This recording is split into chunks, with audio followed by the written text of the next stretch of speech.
with you? Can I work with you? Can I work with you? And of course, it's very qualified to have that job. And so it was a lot of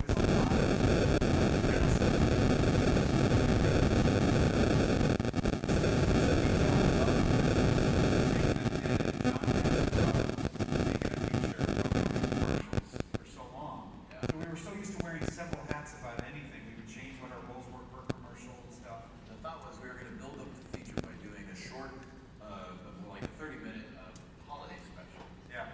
And then Disney, who was strangely anxious to do a feature with us, said, yeah, if you can skip that step and go right to feature. So they kind of gave us a deal to do something before we had an idea of what we were going to do. Yeah, it's like they sort of throw you in the deep end philosophy. Yeah. And, but we had three. We came. Remember, Jeffrey Katzenberg called us and said you had to. We want to make a film with John and you guys, but we don't know what. So come up with some ideas. We had three ideas. Right. One was James and the Giant Peach. Right. One was Bob the Dinosaur. Yeah, it was the Little Joyce book. Yeah. And then the third was this weird half-baked original idea of a ventriloquist dummy and Tinny from Tin Toy having a road trip together. And that's the one they said, go work on that some. And as I understood, you used to pitch each sequence to Disney one at a time, right? It wasn't like, here's the whole movie. At first we had never done it. They needed to approve everything. So like here we are working on boards. We're desperate because we are. That's why my back hurts so bad. I can't even do that anymore. Yeah. No, but we'd all sit there and kind of make it up as we want. We knew what was going to happen generally, but we would be like, hey, what if he does this? And Andrew does something, and we'd end up all these chicken scratches. And then at the end, we'd say, okay, I'll clean up this row. Andrew, you take rows 2 and 3. Yeah. Joe, you clean up the 4th row. So it was very much team effort. Today, by contrast, this would all be one artist going to their room, drawing. And little did we know that was what the magic chemistry was with us. It was like a garage band. Like we took it for granted that we all got along and finished each other's sentences and enjoyed debating and arguing and coming up with something greater than ourselves. But that became the real core of what you now know as the sort of Pixar. Sometimes there was fighting that made me uncomfortable. But There was fighting, just getting ready to make it now. So Bonnie and Andrew, as I recall, also you were part of pitching the film to our talent leads early on. What do you remember about Tom and Tim, Buzz and Woody leads, and how all that went? Tom come first? Well, they weren't our first choice. Oh, come on. They could be. But we did get there. We did get there, and we pitched to Tom first. Yeah, I seem to think we lost Tom first. Yeah. I remember going down to LA Yes. and pitching to him. Yeah. And He had just finished we didn't know though. He came in Philadelphia. so skinny and we're like, is he okay? Yeah. And then we found out before he left that like, oh, it's for this it movie. was our critique. Yeah. He had lost all this weight for filming the movie Philadelphia, and we talked to him about it. He laughed, and we showed him the little test that we did of Yeah, his we had voice. some audio from Turner and Hooch. Right. And animated a scene where Woody goes, no, you're eating the car. Don't eat the car, not the car. I think it's on the extras, right? We can see it, but he loved that. It's hard to project how weird and new that looked to people to show computer graphics and to show animation like that. But I think before that there was when we did that test. You did an animation test. Oh, yeah. Because when Disney first came to me, or we were first talking about me coming on the movie as the producer. Actually, just rewind for a second. I had just finished a show, the first Addams Family film, which at that time. Let's get out of I was the producer on that film, and at that time it was the state of the art for effects work. There was no computer animation, no CG. But Disney thought, I guess Disney Pixar, whatever, they thought that the Toy Story would be made somewhat like an effects film, like managing shots through a pipeline, whatever. And they thought, well, maybe I would be qualified. I mean, I just said yes, so I didn't know. But anyway, when we first started talking, I saw so we talked about it, and then I was finishing another film, and you guys were doing a test, the one with Buzz, with Buzz on the. Because I've seen that in the bonus stuff with he was the globe on the dresser. Yeah. Ventriloquist Woody, it's really creepy. Yeah. But you know what, I'm just saying that because I saw that, and what did I know? I said, this is gonna be really different and unusual. I think we knew when I knew then. And then you guys finished the test, and Peter Schneider, who was the head of Disney Animation at the time, called me back and said, are you still interested in this, in being a producer at Disney? And I go, absolutely. So they said, well, there's this little company up in Northern California, and they're trying to do a feature, and I think they might like you. You should go up there and meet them. Yeah. So I had to go to the firing squad in front of Andrew and Pete. It was an interview, and they were like, oh, you made a movie, okay, you can come in. Now, my favorite memory of that is we go in and they said, you know, everybody takes turns. We're going to dance with the balls. We're like, okay. Awesome. Everybody in the group takes turns bringing a snack, and that was Pete's turn that day, Pete. And I go in there, there's a big like toaster on the table, and Pete brought Pop-Tarts. That's what he made today. I said, this is gonna be fun. This is really gonna be fun. That was my trial by fire. It sounds like you saw that test and you knew in a moment, like this is gonna be really different, really cool. And Jonas and Bob, you each saw something somewhere along the line, right? When did you know you had something workable here? Well, we all walked down to the screening room because they had put together the Army Man sequence. And we walked in. This is a screening room where we have recycled couches. Everybody brought a couch from home because it was kind of cheap. And with fleas, they had fleas. They were like, You worked on it. Oh, we found it. I worked on it. Actually, I did the model packing for the Army Man. And it was like, wow, I wonder how this goes. And of course, at the time, we weren't drawing stuff to be drawn in animation. We were drawing stuff to get built in models or animated. So the process was a little different. But walking in there was very exciting. And once I saw it, it blew me away. And walking the hallway, I thought, yeah, I got a job for a little bit. This is going to work out because that is going to be big. I was at that was on, I think that was my second day. And I remember, it was my mother's birthday, because I remember having to run and try to find a phone to call her. But Captain, you were new, but they, you know, it was probably, I was new, and you or someone said, well, come in and see it, you know, see what we working on. And I sat there, I always felt like I was sort of Toy Story's first audience member in a way. When was this? This was November 29th, 1994, so a year almost to the day before it came out. And I sat there, you know, on one of those little chairs, and, you know, the scene started with Woody Recon, you know, that shot, and it ends with the pan up buzz. That's where the scene ended. It was on film, and I you know, cried. It was like seeing Fantasia or Star Wars or something in my mind. And I felt the same. I didn't even know what it was. You know? And I called my mom, I wish you happy birthday. I said, I don't know how I found this place, But Andrew, you have to remember, for a long time, we were under wraps. We had been working on the film already for a couple of years at that point. And the only people that were seeing what we were doing were us. Yeah. And then a couple of the executives at Disney, they were a little bit uncertain about how was it going to be good, how was it going to turn out.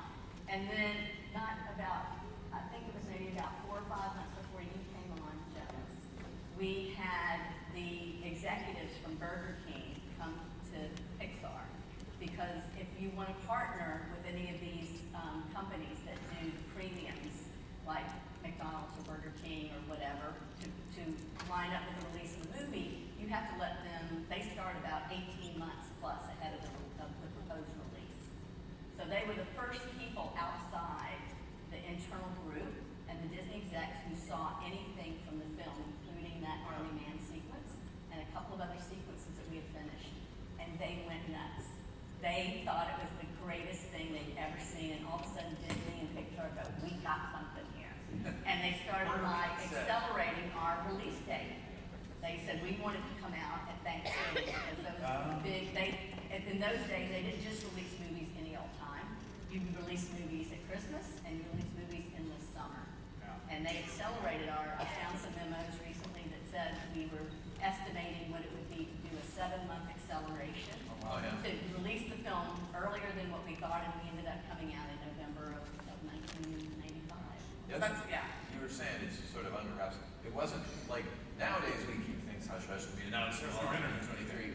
Back then, I mean, friends of mine from school would come up and I'd be like, hey, you want to see what we're working on? And they'd be like, no, not really. It wasn't Disney. But we weren't sharing, you know, we weren't sharing in terms of, Yeah. I mean, even people at Disney Feature Animation see stuff Yeah. ahead of that. I mean, The Iron Man was such a calling card. We were so adamant to not do a musical. We decided that we wanted to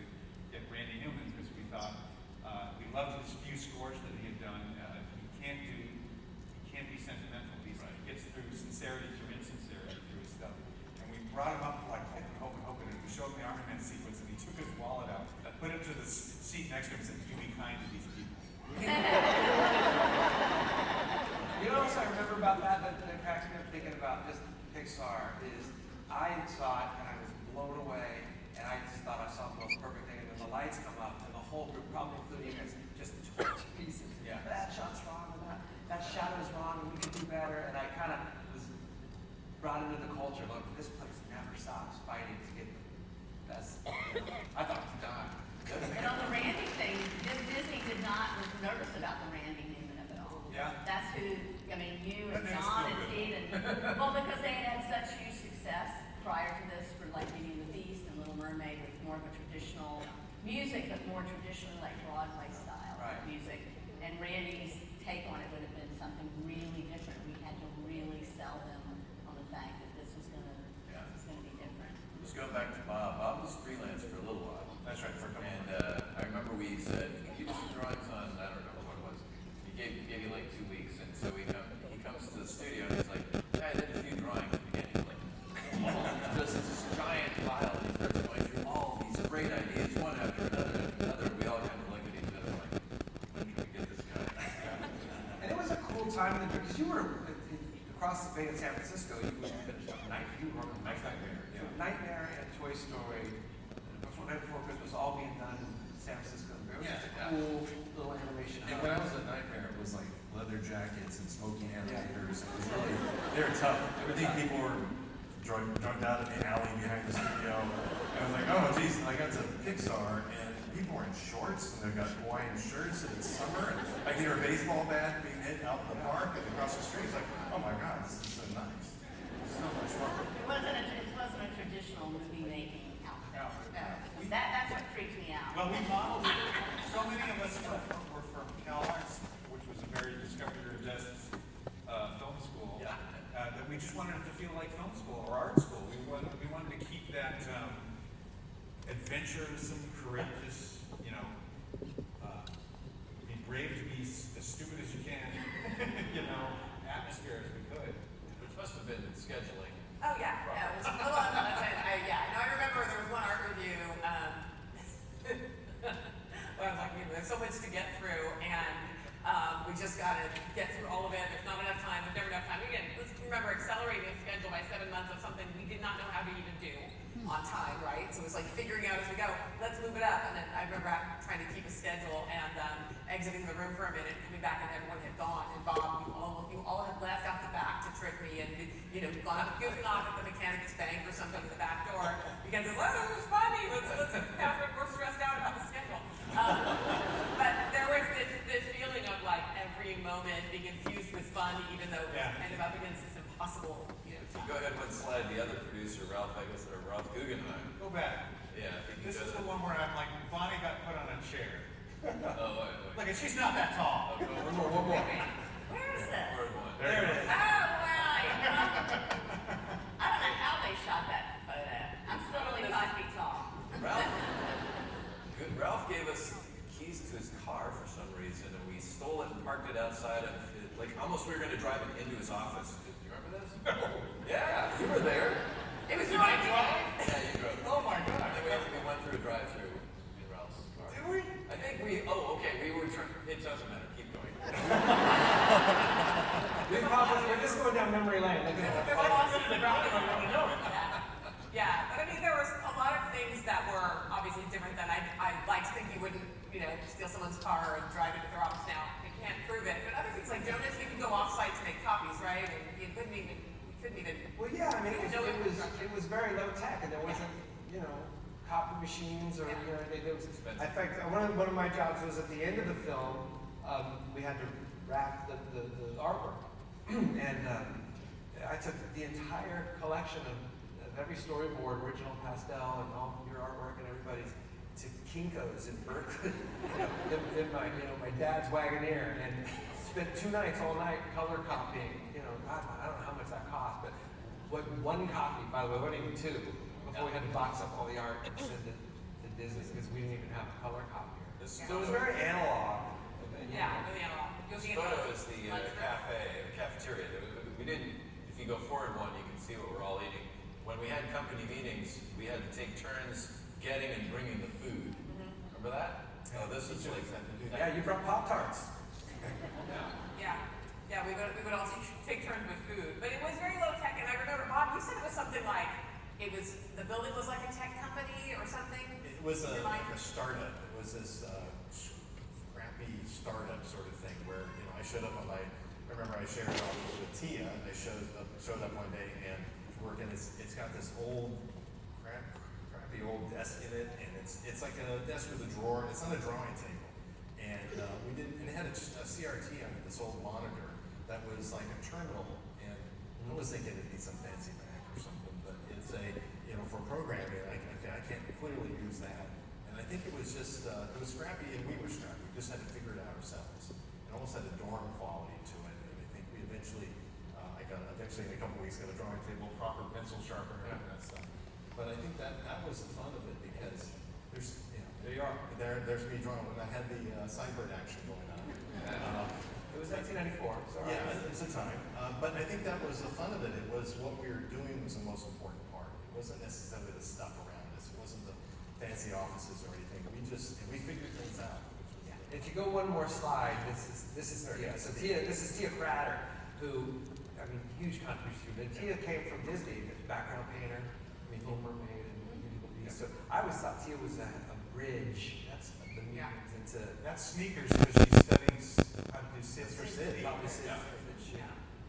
Getting the shader or wear and tear reference. Sure, it smell. Yeah. all right, everybody sit up. Yeah. Oh yes, sir.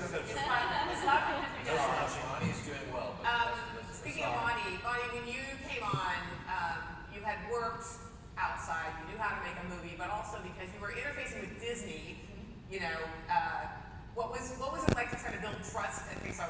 Like this idea of I've got this new group of people, they don't know me, and I work with Disney, Well, it's just, I think a lot of the lore, and Pete and Andrew will attest to this, a lot of the lore was there was some type of animosity, but not really. They were there to try to help us make it. No one had ever really made an all CG animated film before. I can't tell you how groundbreaking that was at the time. There were two other live action features that were happening simultaneously to Toy Story 1. It was Jurassic Park, the very first one, and Forrest Gump. And just as a comparison, they were sort of groundbreaking for CG, their use of CG animation, obviously, and the dinosaurs and all the things in Forrest Gump that put him in these situations. And I don't have this exact statistic, but I think each of those movies had about 100 effect shots in the film. Toy Story had 1,600.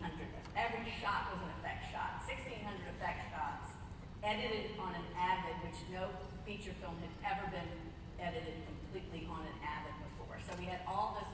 I was crying every day. I said, why are we trying to do everything new for the first time? And it was really challenging. But back to the question, I think Disney really, they knew what they knew. Pixar knew what they knew. There were experts that knew specific things, but collectively we had never done this all together before. And I like to liken it sometimes to being on just a dirt road and having to pave it, and every day you come in and, okay, we're going to put the paving stone here, and we're all going to take a step there. And sometimes that was the wrong step, and we had to, jag to the right or jag to the left, or, There's a lot of people that still don't know that we're based in the Bay Area, up in San Francisco, always have been. And that was probably one of the bigger godsends of why things didn't get shut down. Things were crazy because we didn't witness it. Right. Because we were too far out of away. sight, out of mind. Exactly. And so we were able to kind of make our own mistakes, but fix our own mistakes. Right. And learn. And I don't know if we would have been given that freedom had we been Under oversight. Not to say anything bad about anybody.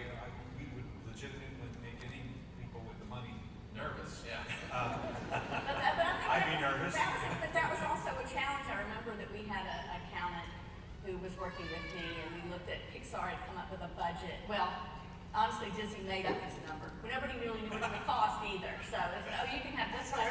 You can have this much money. And so when I came on, folks, Ralph and Guggenheim, who's the other producer, and with John and whatever, put together what they thought the movie would cost. And when the accountant, this guy Joe Murphy, who came on, he had a lot of experience in live action accounting. I remember he came into my office and he goes, when they did the budget, they did it, you guys have done a lot of commercials, short commercial work, things that were a couple of minutes. Well, they thought Toy Story our movie was going to be 75 minutes. That's what we thought the budget would allow. And so they just took the number of minutes, like they did in commercials, and did a multiplier times this many minutes. And this guy Joe said, I've looked at it and it's not that. It's a multiplier. So they've underestimated the cost of the movie to a factor number. So we're so grossly, every day I said I'm sitting there counting paper clips. But they had grossly underestimated what it would really cost. We thought we could get it done for about $450. But you know what? We made that work. It's the cheapest movie we Ever made, probably in life. So actually, we're just hearing this now for the first time. So we were mindful of money, but now we're realizing we should have been more mindful. We had some of the coordinators and the support staff. They would make food at home and bring it in to feed the crew when they were working overtime. Literally. We had some meeting early on where we calculated, I bet to do this whole film, we probably need seven animators. We literally thought we could do 7. How many do we have? We felt like we could do the layout. With Craig Craig Bailey. good. One person to do We ended the up with layout. 27 animators, and I think about 5 or 6 layouts. But that's unheard of even for layout. Even now, Yeah. here's That's some of the